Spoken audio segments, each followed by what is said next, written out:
आज हम बना रहे हैं बहुत ही मज़ेदार और क्रिस्पी शामी कबाब।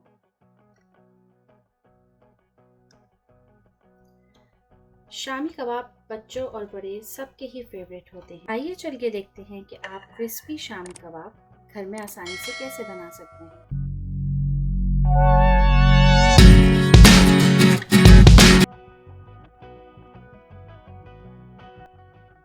अस्सलाम वालेकुम। आज हम बना रहे हैं शामी कबाब जो सबके ही बहुत फेवरेट होते हैं। शामी कबाब एक ऐसी डिश है जो हर मौके पे और तकरीब पे बहुत पसंद की जाती है। तो चले हम शामी कबाब के इंग्रेडिएंट्स नोट डाउन कर लेते हैं। सबसे पहले मेरे पास ये 1.5 kg के करीब है बीफ क्यूब। आप चाहे तो मटन भी ले सकते हैं। और मेरे पास है 1 लार्ज अनियन जिसको मैंने इस तरीके से रफली काट लिया है। इस रेसिपी में हमें चाहिए इतना बड़ा एक टुकड़ा अदरक का, साथ ही हमें चाहिए लहसुन। 8 से 10 मैंने तकरीबन ली हैं साबुत लाल मिर्च, आप चाहें तो गोल वाली लाल मिर्चें भी इस्तेमाल कर सकते हैं। और 2 अदद अंडे। शामी कबाब के लिए जो मैं मसाले ले रही हूँ बहुत ही सिंपल हैं, जो हर एक के घर में मौजूद हैं, जिसमें मैंने तकरीबन 1 टेबलस्पून ली है पिसी हुई लाल मिर्च, 1 टेबलस्पून के करीब है पिसा हुआ धनिया, 1 टेबलस्पून के करीब है पिसा हुआ गरम मसाला, और साथ ही मैंने लिया है 2 चम्मच यानी 2 तकरीबन टेबलस्पून भर के चाट मसाला। शामी कबाब बनाने के लिए मैंने तकरीबन 1 कप भर के चने की दाल ली है और मैंने इसको पानी के अंदर सोक किया हुआ है काफ़ी टाइम से, और दाल ने थोड़ा सा पानी जो है वो जस्ट कर लिया है। तो हमें तकरीबन आपने 1 कप के करीब लेनी है चना दाल। हरे मसाले में मेरे पास है हरा धनिया, 1 साबुत प्याज और हरी मिर्च। हरी मिर्च आप अपने हिसाब से ले सकते हैं, अगर आपको बहुत ज़्यादा स्पाइसी चाहिए आप ज़्यादा हरी मिर्चें ले लें। और आखिर में मेरे पास हैं ये साबुत गरम मसाले, जिसमें मैंने लिया है थोड़ा सा ज़ीरा तकरीबन हाफ टी स्पून के करीब, 2 काली इलायची बड़ी वाली, 2 बादियान के फूल, 3 सब्ज इलायची और 2 टुकड़े दालचीनी के। तो आइए हम अपनी रेसिपी स्टार्ट करते हैं। सबसे पहले हम एक पैन में जो आपके पास मीट है वो सब आप ऐड कर दें। अब 1 बाय 1 करके हम इसमें सारी चीज़ें ऐड करेंगे। सबसे पहले इसमें मैं ऐड कर रही हूँ 1 लार्ज अनियन, इस तरीके से काटी हुई थी मैंने, अदरक लहसुन और ये साबुत मिर्चें। साथ ही इसमें हम ऐड कर रहे हैं सारे गरम मसाले। अब ऐड कर रही हूँ इसमें पिसे हुए धनिए, गरम मसाला, चाट मसाला मैं आधा रोक लूँगी, मैं से 1 टेबलस्पून के करीब डाल रही हूँ, आधा मैं बाद में ऐड करूँगी। पिसी हुई लाल मिर्चें तकरीबन 1 टेबलस्पून, और सॉल्ट आप अपने टेस्ट के हिसाब से ऐड कर सकते हैं। अब हम तकरीबन 1 से 1.5 जग के करीब पैन में पूरा पानी भर के इसको तेज़ फ्लेम पे पकने के लिए छोड़ देंगे। मैंने इन सारी चीज़ों में तकरीबन 1.5 से 2 जग के करीब पानी ऐड कर लिया है, और अब गोश्त तकरीबन 1 घंटा लेगा पूरा गलने में। और इसी दौरान जब पानी में थोड़ा उबाल आ जाएगा तो 15 मिनट बाद मैं इसमें चने की दाल भी ऐड कर दूंगी। सारी चीज़ें ऐड करने के बाद पानी में उबाल आ गया है, तो अब मैं इस स्टेज पे ऐड कर रही हूँ 1 कप के करीब चना दाल, जिसे मैंने ऑलरेडी सोक किया हुआ था।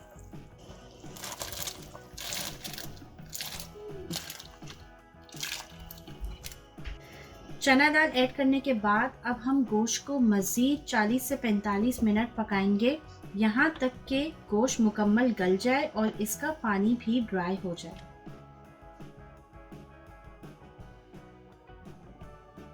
एक घंटा हो चुका है और पानी ऑलमोस्ट ड्राई हो रहा है, गोश्त मुकम्मल गल गया है, दाल भी गल गई है।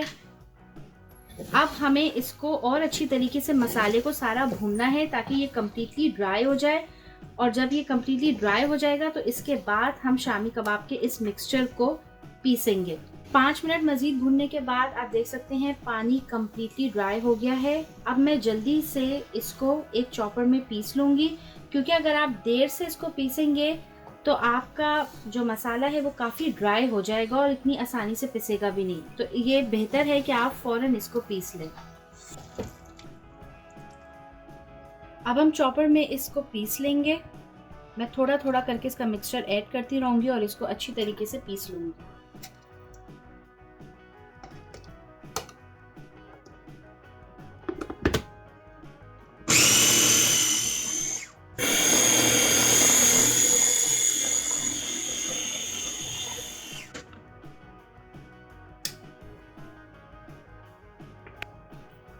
ये देखिए मैंने पीस लिया है। थोड़ा-थोड़ा करके आप इसी तरीके से सारा शामी कबाब का मिक्सचर जो है वो पीस लेंगे।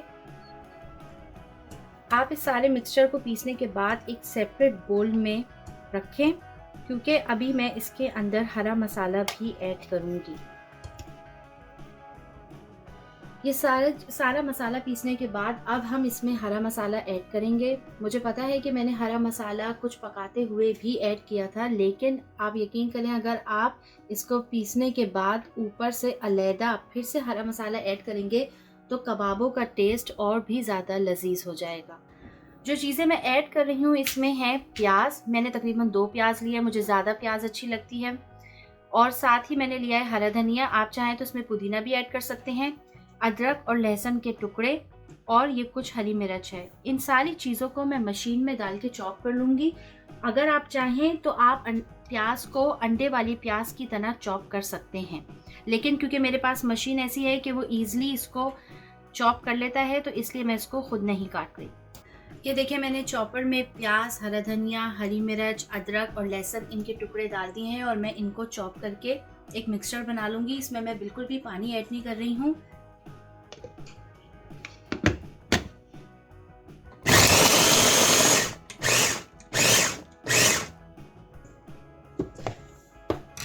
ये देखिए मैंने सारे हरे मसाले को इस तरीके से चॉपर में डाल के चॉप कर लिया है। मैंने हार्डली 30 सेकंड्स तक इसको चॉप किया है और फ़ौरन मैंने मशीन बंद कर दी। अब मैं इस हरे मसाले के मिक्सचर को शामी कबाब में ऐड करके अच्छे तरीके से मिक्स कर लूँगी। इस मिक्सचर को ऊपर से अलहदा डालने से हरे मसाले की बहुत अच्छी खुशबू कबाबों में आती है और साथ ही इसमें मैं ऊपर से थोड़ा सा ऐड करूँगी चाट मसाला और साथ ही इसमें मैं ऐड कर रही हूँ एग। अगर आप चाहें तो फ्राई करते हुए भी शामी कबाब में आप अंडे के साथ आप फ्राई कर सकते हैं, लेकिन मैं सिर्फ अंडों को इसी तरीके से मिक्सचर में ऐड कर लेती हूँ। अब हम सारी चीज़ों को अच्छी तरीके से मिक्स कर लेंगे।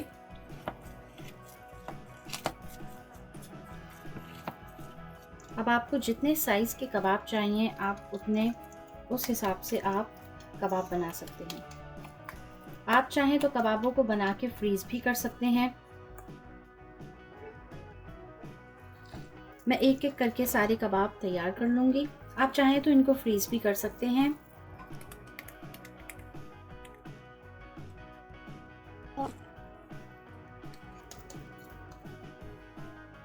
ये देखिए मैं कोई ऑयल या पानी अभी इस्तेमाल नहीं कर रही और फिर भी इनका शेप इसलिए परफेक्ट आ रहा है कि अभी फ्रेश हमने सारी चीज़ें पीसी हैं।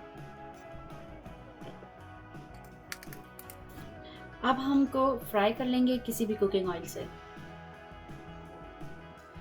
ऑयल गरम हो गया है। अब मैं 1 बाय 1 करके शामी कबाब तल रही हूँ।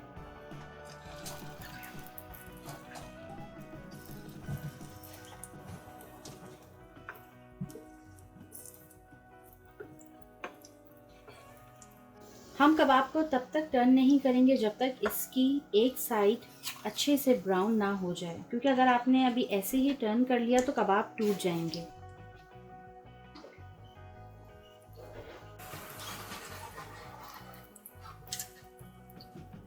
एक साइड इसकी ब्राउन हो गई है, आप इसको चेक कर सकते हैं थोड़ा सा ऊपर ही उठा के।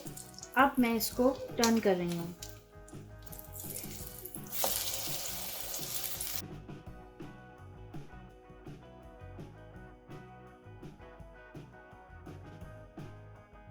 कबाब मैंने टर्न कर लिए हैं। अब मैं दूसरी साइड को हल्का सा ब्राउन करूँगी। आप इसको अगर हल्की आंच पे जितना सेकेंगे ये उतने ही क्रिस्पी बनेंगे। कबाब फ्राई हो गए हैं, अब मैं इनको निकाल रही हूँ।